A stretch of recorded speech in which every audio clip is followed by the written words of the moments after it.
Mga kapatid, ito lang po ang gusto kong tandaan nyo, ha?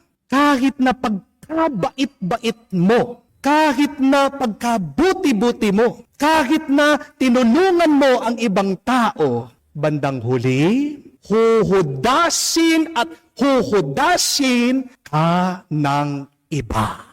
Amen? Kung nga si Jesus, Diyos na, pinagtaksilan pa ni Judas, ikaw pa kaya na tao lang? Pagtataksilan ka din ng iba.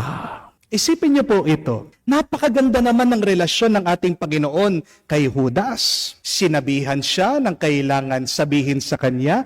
Tinuruan siya kung paano mangaral. Binigyan daw siya ng kapangyarihan, magpagaling ng mga may sakit, magpalabas ng mga masamang espiritu.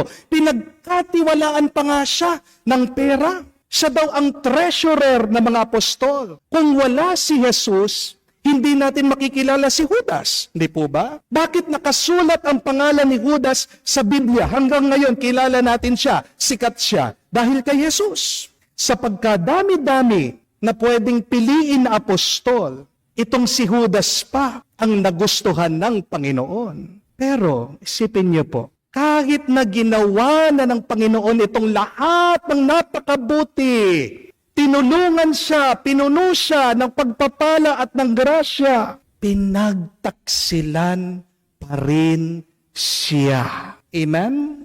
Kung nangyari ito sa Panginoon, sa tingin mo ba, hindi mangyayari yan sa iyo? Kaya nga, nasasaktan ka eh. Kasi hindi mo matanggap na ikaw ay pinagtaksilan ng iba. Amen? At ang pinakamasakit na katotohanan, kung sino pa yung pinakamalapit sa atin, sila pang magtataksil sa atin. Di po ba? Kung